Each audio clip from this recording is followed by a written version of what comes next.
Aminadav. Ouais. Comment? Passage biblique, j'ai dit. Oui. Vous connaissez? Qui connaît?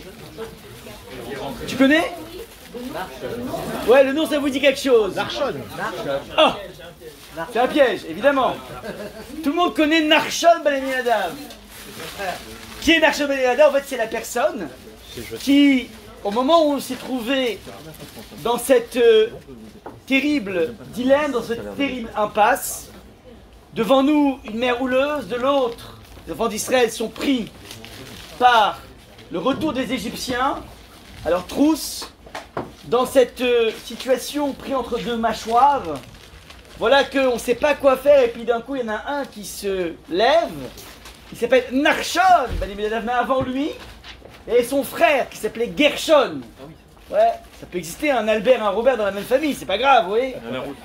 Alors, donc Gershon se dit mais Hachem a dit qu'on y va, on y va.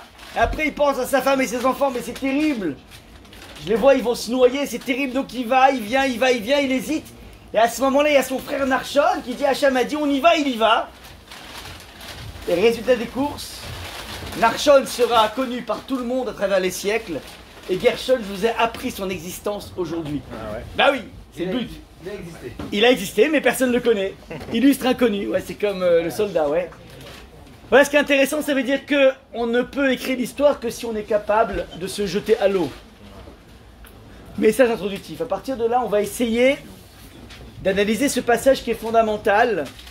Donc qui est fondamental au niveau macro-historique, puisque c'est un événement qui est fondateur, un marqueur du peuple juif, de l'existence du peuple juif, avec la Shira, avec la fameuse cantique qui va suivre. Mais c'est intéressant, nos maîtres, Chazal, viennent prendre cet événement et essayer de voir comment, en fin de compte, il s'insère dans les micro-histoires, c'est-à-dire dans nos petites histoires à nous.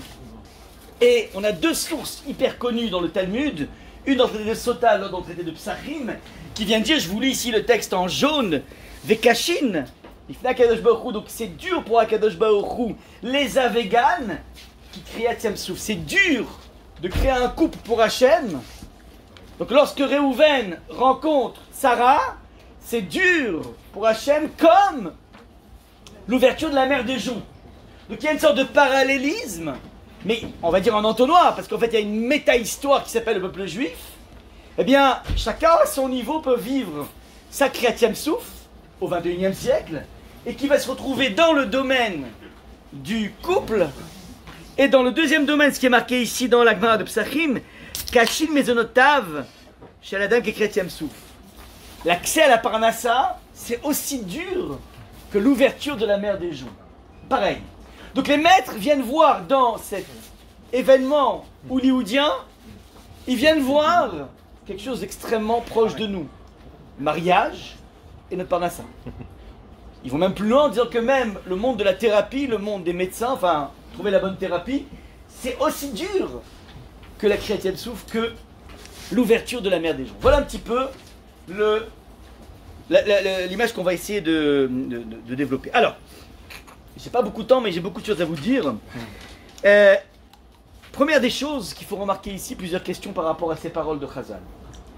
La première des questions est la suivante, c'est que le texte précise que c'est dur pour nous de trouver l'âme sœur, l'âme frère, de trouver le bon business, la bonne start-up, le bon centre dentaire, ouais, la bonne PAC. Dur pour nous. Mais ce qui est intéressant, c'est que c'est marqué Kashin, et Rachid dit Lifnei Akadosh Baruch Hu. C'est dur aussi pour Hachem. Et c'est bizarre de dire que l'épisode, l'épopée de l'ouverture de la mer des Joncs pourrait être quelque chose de dur pour Hachem. Hachem, il est créateur du monde.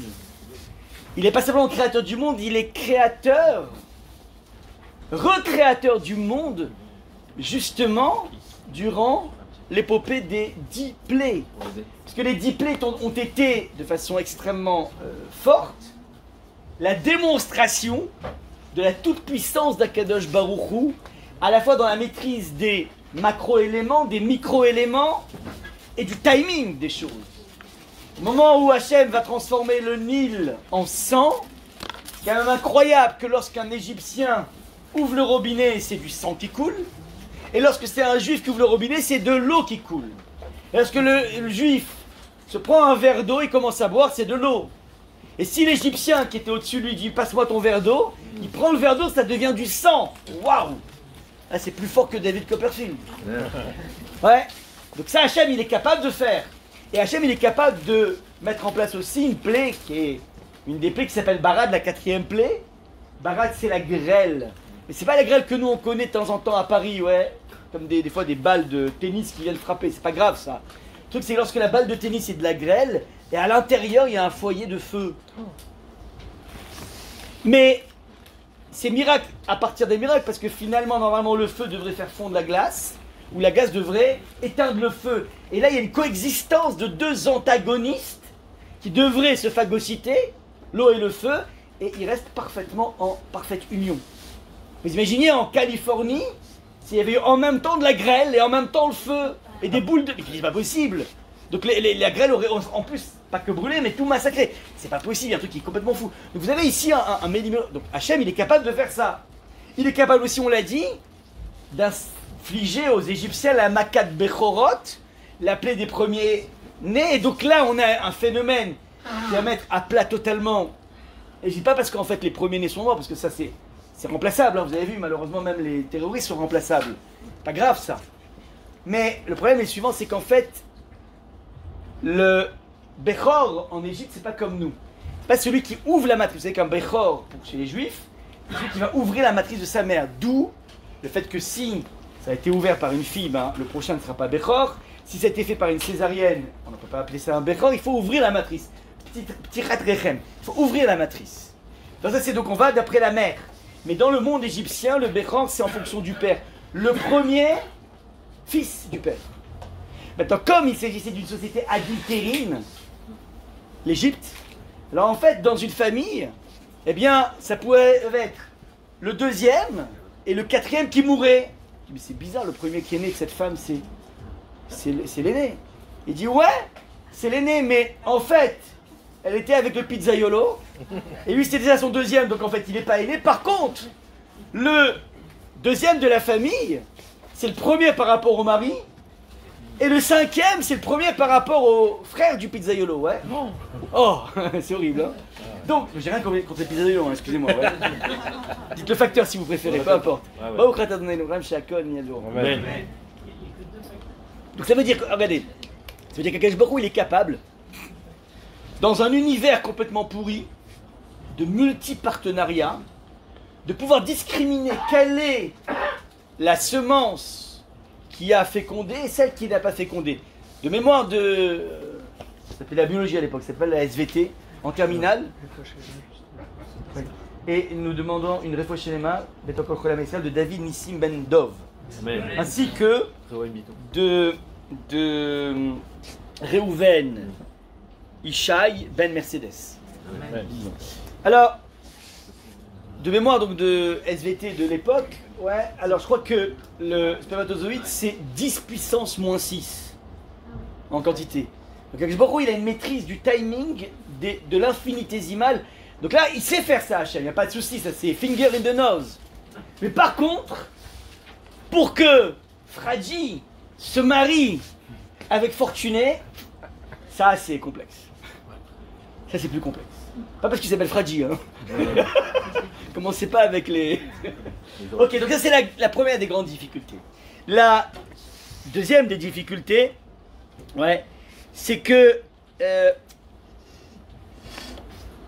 la source qui est amenée, pour justifier le fait que dans la Parnassa par exemple, c'est dur de trouver la bonne start-up aussi dure que l'ouverture d'aménagement, d'où on le sait, c'est marqué dans le verset Notel lechem lechol basar, Kadosh Baruch Hu, il donne du pain lechol basar à toutes les créatures. Ouais. Et Samichle, et juste après, il y a marqué dans le Teilim, donc Hachem il nourrit le monde. Donc en fait, en deux mots, ta Parnassa c'est Hachem. Ouais. Et il donne. Ouais, donc il y a la Parnassa. Et juste après, on te parle le Gozeh Yem Souflik Zarim Kilolam Chazdo. Hachem il va découper en franges la mer des joncs. Donc on évoque ici l'ouverture de la mer des joncs, ouais. Kilolam Chazdo, car ce sont Chesed est incroyable. Et comme on a juxtaposé deux idées, l'idée de l'accès au lechem, au pain, donc c'est un parnassa, qui permet de manger, et le fait qu'Hachem, dans sa grandeur, il est capable de découper, comme avec un couteau, la mer des joncs en 12 franges. Donc tu comprends en fait qu'il y a un lien entre l'ouverture de la mer des joncs et l'accès à la parnassa. Donc c'est ça qui permet au maître de dire, donc apparemment, la Torah a voulu te créer une corrélation pas évidente.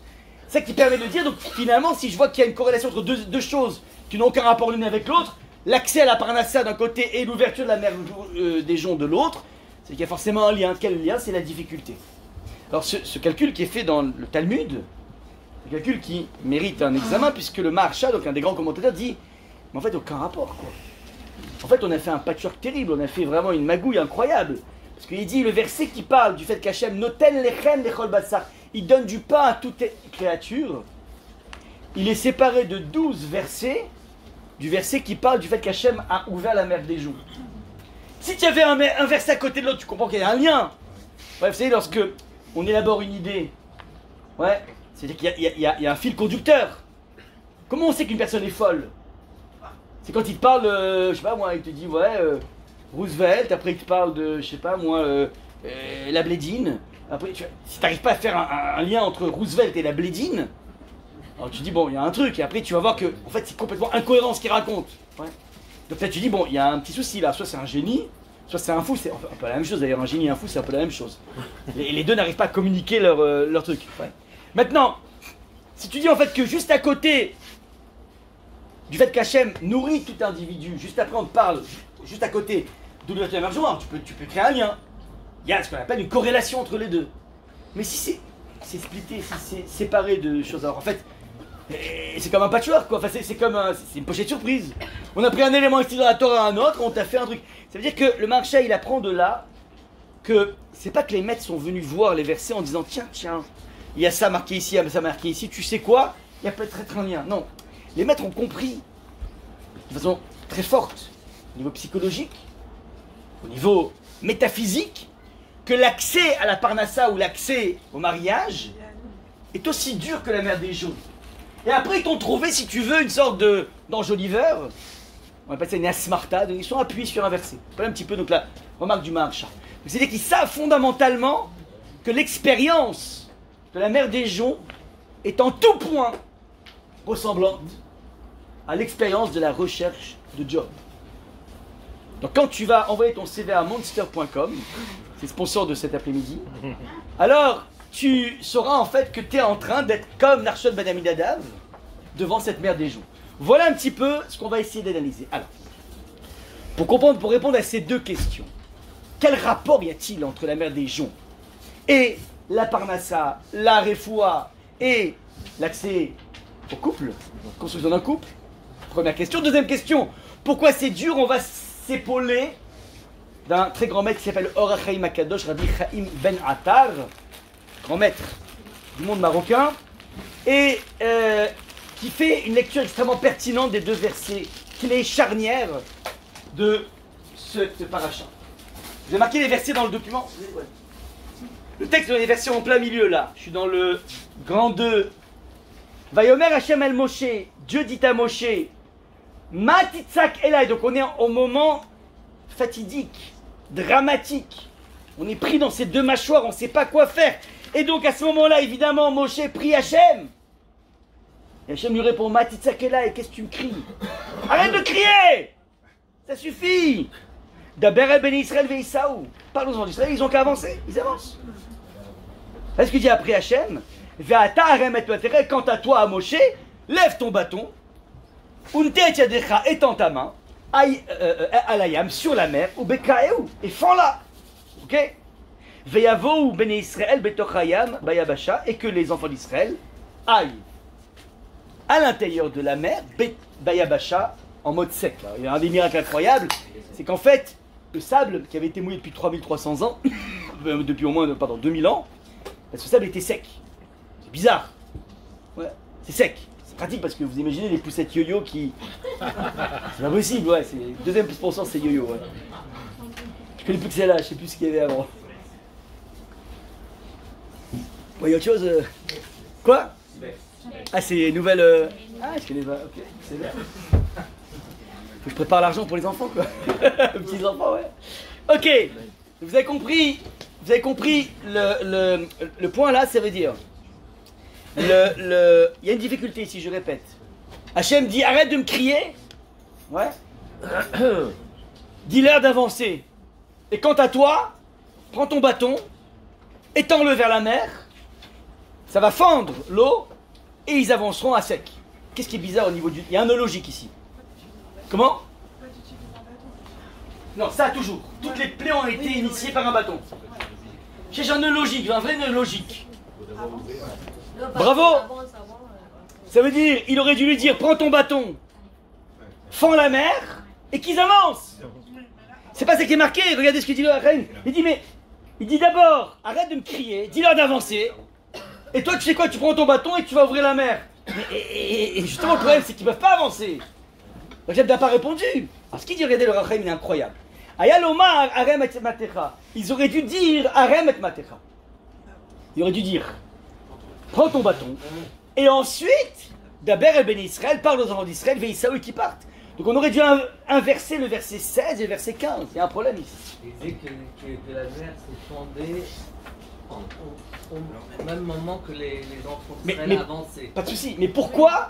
Et donc il avait besoin de... D'accord, mais pourquoi pas de façon normale? Tu fends la mer, ils avancent. Alors regardez comment c'est extraordinaire. Le Harim répond, donc j'ai vu ça grâce à Rav Ashkenazi, c'est extraordinaire. Harim répond. C'est quoi lorsque Hachem dit Matitzakelai, pourquoi tu me cries? Quand est-ce que dans la vie on dit à quelqu'un arrête de me crier? Alors, soit tu parles trop fort, bon ça c'est technique, pas grave. Ouais. Je pense pas que Moshe parlait trop fort que David Hachem. Ouais. Il connaît le principe des boules caisses ou des bouchons, ça il connaît. Donc, alors, soit parce que c'est pas moi qui ai fait la bêtise. Un enfant il dit mais pourquoi tu me cries? C'est pas moi qui ai cassé le vase de Soissons, c'est pas moi, ouais. Ok, donc c'est pas moi. Ou bien on dit arrête de me crier, ou bien parce que je sais pas quoi faire. Qu'est-ce que je sais pas? Il n'y a pas de solution. Il n'y a pas de solution. Personne ne dit ah c'est la guerre. Ok, et alors? En criant ce sera mieux qu'on aura une solution? Non, c'est pas. Vous comprenez le problème ou pas? Alors là c'est la deuxième chose. Regardez ce qu'il dit Chaim Akadosh. Il dit pourquoi tu me cries? Ki en adavar taloui beyadi. Ça dépend pas de moi. C'est pas dans mes mains, dit Hachem. Pourquoi? Lui, Hachem qui a tout fait, ça je peux pas. Pourquoi? Agam shani chafetz asotnez, bien que j'ai grave envie de faire un miracle. Avalainem reouim, mais eux ils sont pas encore méritants pour ça. Au midatadin monaat, et donc mon mode de fonctionnement qui s'appelle la midatadin, c'est-à-dire le monde de la rigueur, qui est un canal de fonctionnement qu'Hachem a mis en place dans le monde, dans la structure même du monde. Il y a ce qu'on appelle la midatadin. C'est quoi la midatadin?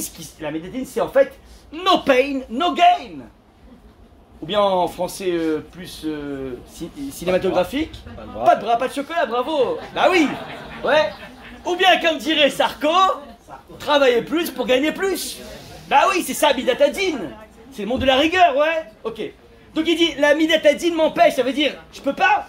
Il y a des lois, le monde n'est pas une pochette surprise. Et là, donc il leur dit, d'Aber et Ben Israël, donc première des choses, parle aux enfants d'Israël, et qu'ils se renforcent en Emouna, et par ce renforcement en Emouna, ils vont se jeter à l'eau. El ayam kodem sheir kralek, avant même qu'elle ne s'ouvre. Al smar, et sur quoi ils s'appuient? Ils sont fous, sans mots et de sauvetage, c'est du délire. Al smar abitachon qui est la MNS. Sur le fait que je m'appuie sur la parole d'Hachem qui a dit qu'on avance, j'avance point barre. C'est que je suis capable de me livrer totalement dans les bras d'Akadosh Baruch Hu, sans aucune police d'assurance. Et ça en fait, dit le Harim Akadosh, au BM Azé, et par le biais de cette chose, donc cet acte de foi extrêmement forte, Tidgaber Rachamim, du coup, ma Rachamim, c'est-à-dire mon mode de fonctionnement qui s'appelle la Rachamim, ma miséricorde, va prendre le dessus. C'est qu'il y a une sorte de chape de plomb qui s'appelle la midatadin, qui crée un mode de fonctionnement qui est normal, qui est rationnel. No pain, no gain, comme ça, c'est la vie. That's a life, comme ça. Ouais. Maintenant, tu veux briser ça, alors tu dis, ouais, tu sais quoi, Hachem, il n'y a que toi dans la vie. Pas parce que j'ai 14 polices d'assurance, je connais les meilleurs avocats du barreau, et j'ai mes potes qui sont tous des chefs de... Non, non, non. Je suis tout seul dans tes bras. Et si tu le penses et tu le vis vraiment, alors quelque part ça déclenche, 2 secondes, j'ai vraiment besoin d'élaborer. Ça déclenche l'attitude d'Hachem. Et donc il dit, qui sait la mettre au BM Tsaout Tiger. Et quant à toi, Moshe, deuxième étape, alors prends ton bâton, ouais, lève-le, car par le biais de cette bonne action, donc en fait il nous faut les deux choses. Il nous faut la confiance totale des enfants d'Israël qui se jettent à l'eau. Et ensuite il y a, techniquement, il faut un bâton qui va permettre d'ouvrir, mais qui est conditionné par cet acte de foi colossal des enfants d'Israël. Parce qu'il dit, il y a quelque chose d'assez incroyable qui ressort d'ici, c'est qu'en fait, tu veux assouplir le monde de la rigueur, ça dépend, alors certains vont dire une tzedaka, c'est un acte de chesed, c'est joli, mais beaucoup plus qu'un acte de chesed, la faculté de se livrer totalement à Kadosh Baruch Hu. Et c'est ça qui déclenche tout. Plus un individu rentre dans cette confiance totale, plus l'individu va pouvoir déclencher les choses. Et c'est très intéressant. L'acte fait par l'homme n'est pas proportionnel à la réaction d'Akadosh Baruch Hu. L'homme s'occupe de créer un petit réceptacle, tandis que Hachem va donner, pas du tout en fonction du réceptacle, mais de façon complètement pulvérisante. Parce que si on fait le décompte de tous les miracles qui vont être sécrétés durant cet épisode-là, traversée de la mer des Joncs, alors s'il y en avait 10 en Égypte, certains maîtres vont dire qu'il y en avait 250 dans cette traversée. Qui sont par exemple le fait qu'on traverse à pied, enfin à sec. Deuxième chose, on est 12 colonnes, et moi qui suis de la tribu de Réhouven, je suis hyper content d'être un rescapé, je m'en sors. Mais mon cousin, du côté Shimon et Lévi et Yehuda, ils sont devenus quoi? Réponse, toutes ces murs d'eau, c'était des écrans plasma, Sony 14 dimensions, qui te permettaient de voir tout ce qui se passait chez les autres. Donc tu vois que ton histoire personnelle n'était pas l'histoire d'un rescapé parmi tous les morts, mais au contraire, on est tous vivants ici, c'est extraordinaire. La joie est décuplée. Alors là, on a des centaines de miracles, 250 miracles qui se sont passés. Ça, c'est ce qui se passe dans cette mer. Ça veut dire, lui, il fait un petit acte qui est colossal à son niveau, je me livre totalement à Hachem, et ça déclenche Hachem. Maintenant, regardez ce qui est marqué dans le Chinour, quelque chose d'extraordinaire. Il dit comme ça que, on touche ici là un point fondamental de toute la Torah qui s'appelle le rapport entre ce qui m'est promis par Hachem et ce que je dois faire. Quelle est ma part personnelle, quelle est la part d'Hachem? C'est la Ishtadlut. Et le Chinour, il dit un truc incroyable, il dit en fait que la Ishtadlut, c'est ce que je mets en branle. Je veux bien que j'aille bosser pour déclencher un petit peu ce miracle de la Parnassa. Je suis obligé d'aller bosser, ouais. Maintenant, la question, c'est combien? Alors, le Chinour, il dit la chose suivante. La Ishtadlut, elle est mouchachat, elle est obligatoire. Tu dois faire quelque chose. Une personne est malade, que tu possèdes, il doit aller voir le médecin. Tu peux pas prier, ça ne suffit pas. Rapport irrapé, tu dois aller voir le médecin, comme ça, c'est décidé. Mais maintenant, il faut que tu sois bien convaincu une chose, c'est que tu dois faire la démarche d'aller voir le médecin, il va te prescrire des médocs, mais il faut que tu sois persuadé que ça ne servait à rien. Écoutez-moi bien, c'est mouchar, ouais, ishtadlut mouchachat aval lo moelet. C'est obligatoire, mais ça ne sert à rien. Mais comment ça sert à rien? Tu vois, le spifen, il m'enlève la migraine. Réponse, t'as rien compris. T'as rien compris. T'as rien compris, en fait. Le Shulchan Aruch, épossèque, ça veut dire il tranche comme le Rashba, Rabbi Shlomo de Barcelone. Il dit en fait que quand on prend n'importe quel comprimé, n'importe quelle démarche médicale, il faut toujours précéder ça en disant Shei esegzel irfuati kirofe chinamata.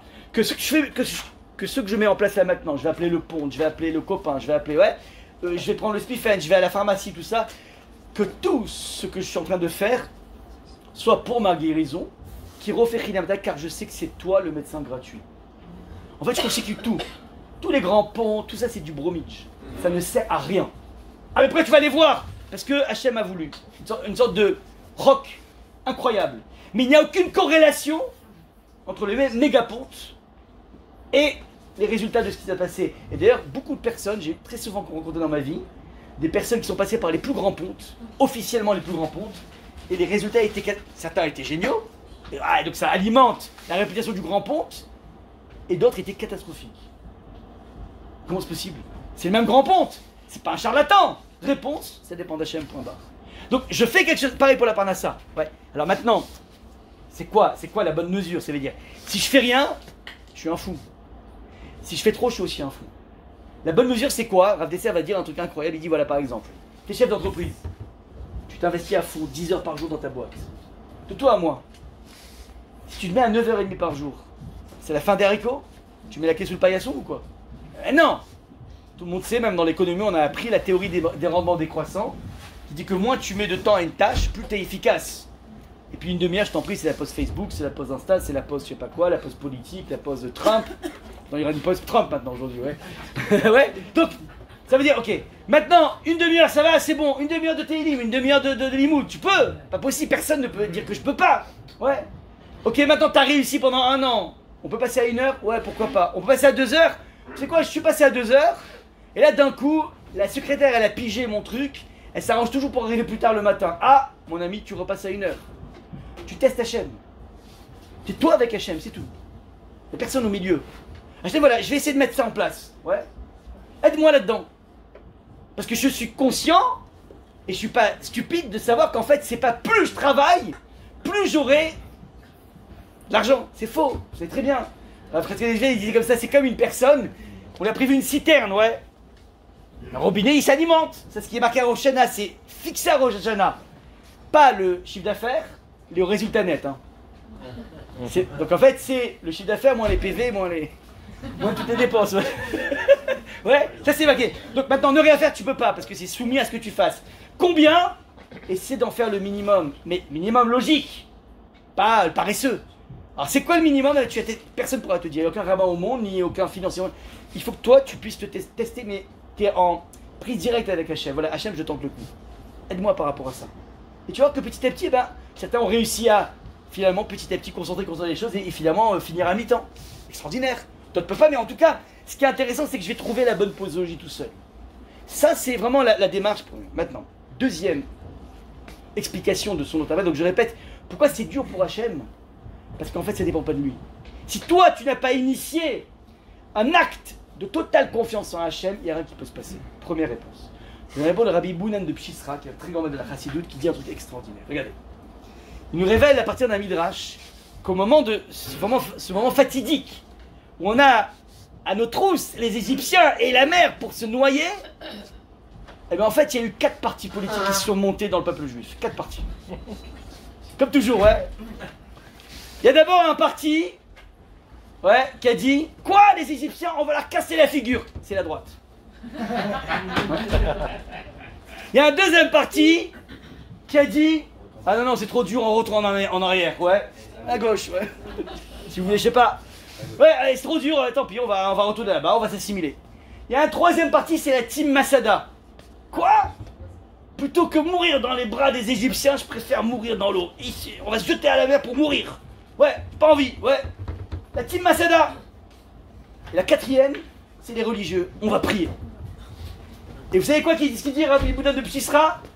Ils sont tous trompés. Personne n'avait raison. Personne n'avait raison.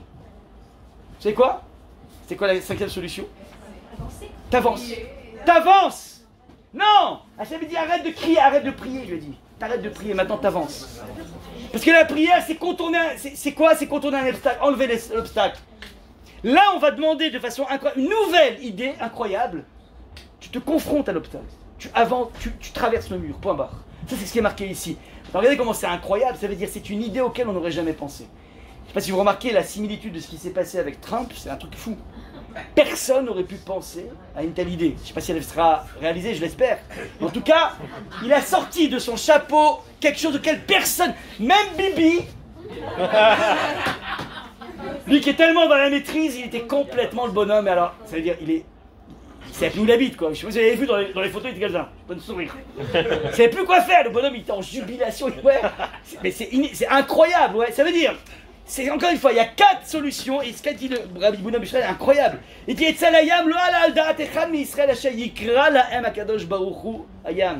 personne n'aurait pu imaginer un tel miracle. C'est possible pour Hachem, mais personne n'aurait pu imaginer que ce serait ça le scénario. Et qu'il puisse passer à sec C'est un truc de fou. Rak l'école Echad Israël, il y a Ofen Echad les Yeshua. Chacun s'est fait une figuration de la libération. Moi, libération, ça va être que je vais massacrer les Égyptiens. Moi, c'est que je préfère mourir en héros. Moi, c'est que je vais retourner en Égypte, m'assimiler. Et moi, je vais prier et tout va se passer bien. Mais Zrat Hashem, je tape bar chez moi. Chacun, il a son scénario privilégié. Et dit en fait, c'est exactement ce qui se passe dans le rapport au mariage et le rapport à la parnassa.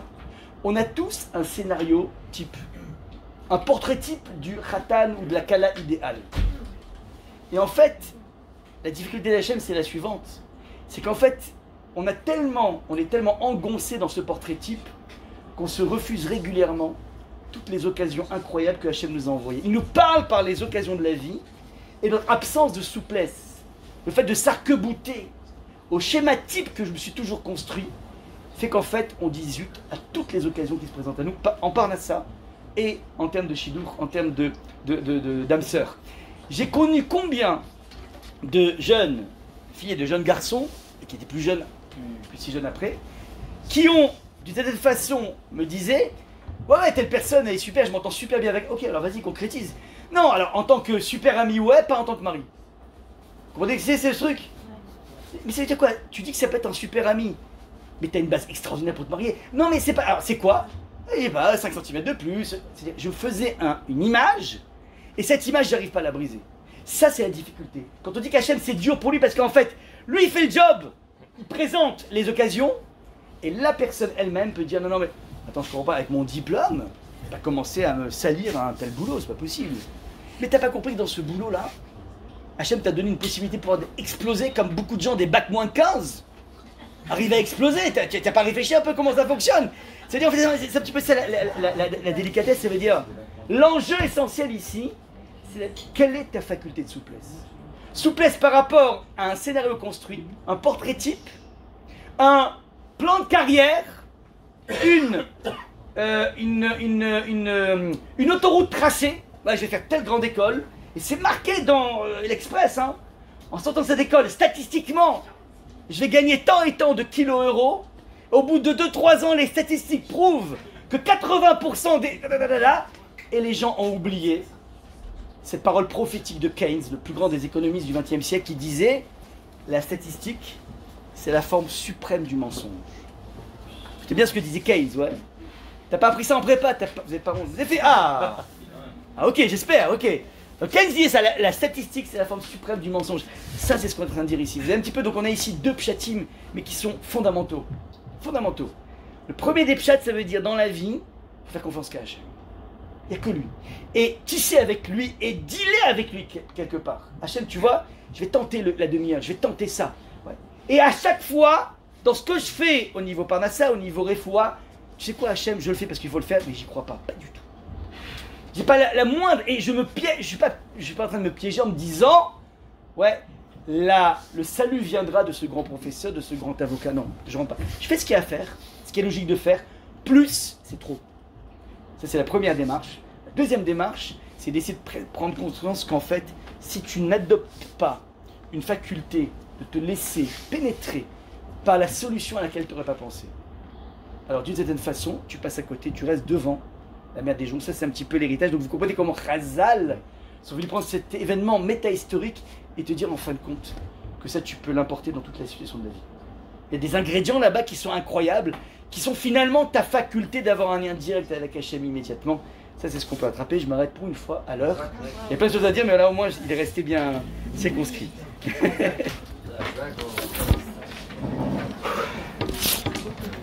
Bon.